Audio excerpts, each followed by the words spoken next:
জামাই যদি খারাপ হয় বউ ভালো হয়, যে এরকম পরিবার আছে না নাই?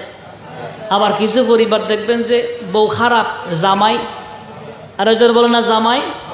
কুলি বিন ইয়াজিদ ঘরের ভেতরে হুসাইনের মস্তক মোবারক রাখলেন, একটা চুলার উপরে রাখলেন, রাখার পরে তিনি ঘুমিয়ে গেলেন। আর রাত্রিবেলায় তাহাজ্জুদের সময়ে কুলি বিন ইয়াজিদের স্ত্রী আপনার তাহাজ্জুদের নামাজ আদায় করার জন্য উঠলেন। উঠার পরে তিনি দেখতেছেন রান্নাঘরের ভেতরে উকুনের উপরে চুলার উপরে দেখতেছেন আগুন জ্বলতেছে, ওখান থেকে আপনার ঝলক বের হচ্ছে, নূরের ঝলক, মনে হচ্ছে রান্নাঘর আলোকিত হয়ে গেছে।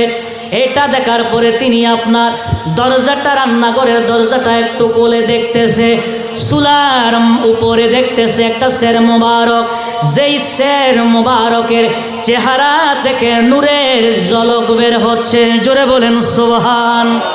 আল্লামা শফিউল কারবী রাহমাতুল্লাহ আলাইহি শামে কারবালায় উল্লেখ করেন, ওই সময়ের মধ্যে কুলি বিন ইয়াজিদের স্ত্রী যখন দেখলেন মস্তকের ভেতর থেকে ঠোঁট মুবারক থেকে নূরের ঝলক বের হচ্ছে, এমন সময় কুলি বিন ইয়াজিদের স্ত্রী দেখতেছেন ওই মস্তক মুবারকের চতুর্পাশে চারজন মহিলা কি যেন বলতেছে। জোরে বলেন সুবহান। আর একটু জোরে বলুন না সুবহানাল্লাহ। মহিলা কয়জন? আরো জোরে বলুন না কয়জন?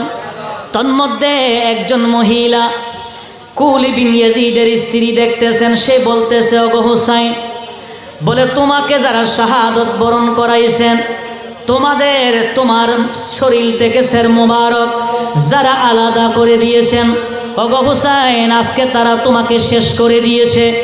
হ্যাঁ হুসাইন শোনো, কার আপনার সেই দিন কিয়ামতের ময়দানে, হাসরের ময়দানে ওগো হুসাইন, যতক্ষণ পর্যন্ত তোমার বিচার আমরা পাব না, ততক্ষণ পর্যন্ত আমরা আল্লাহর আরো ছাড়ব না। জোরে বলেন সুবহান।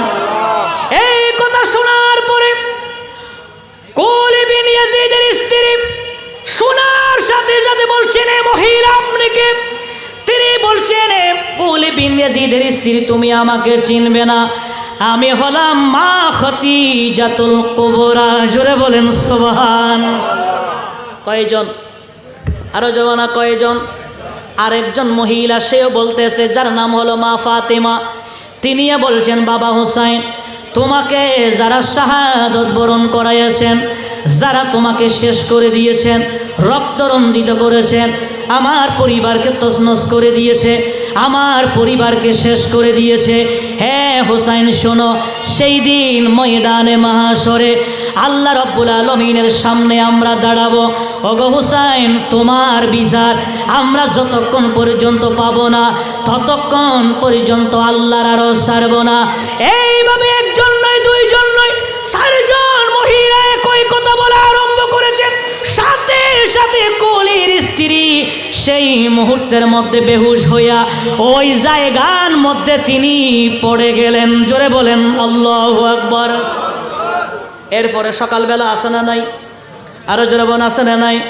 পরের দিন সকালবেলা ওখান থেকে উঠে তিনি সরাসরি কুলির ঘরে গেলেন, যেখানে তিনি আরাম করছেন। অথচ আপনার রান্নাঘরের ভেতরে উকুনের উপরে চুলার উপরে শের মোবারক রাখলেন হুসাইনের, আর সেখানে তিনি কুলি আপনার আরামে ঘুমাচ্ছেন। কুলির স্ত্রী হুসাইনের আপনার কুলির ঘরে গেলেন, যাবার পরে বলছেন, হে কুলি বিন ইয়াজিদ, তুমি বলেছো যুদ্ধে যাবে, বলে যুদ্ধে গিয়েছো মনে করলাম, তুমি বলছো রাষ্ট্রদ্রোহীকে শেষ করে দেওয়ার জন্য গিয়েছো।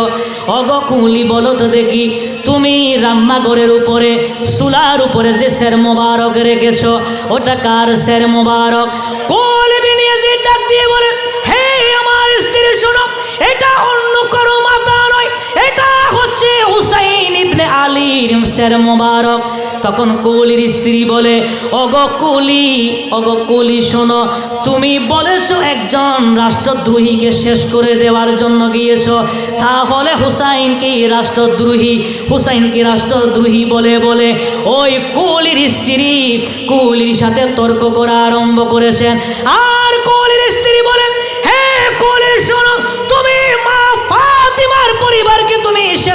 দিয়েছ, আমি আজকে তোমাকে বলে দিলাম, আমি তোমার স্ত্রী হইয়া আজকে থেকে আমি তোমার পরিবারকেও তছনছ করে দেব। জোরে বলেন সুবহান। আর একটু জোরে বলেন না সুবহানাল্লাহ। এই কথা বলে কুল বিন ইয়াজিদের স্ত্রী সেখান থেকে তিনি অন্য জায়গায় সফর করলেন, তিনি অন্যদিকে চলে গেলেন।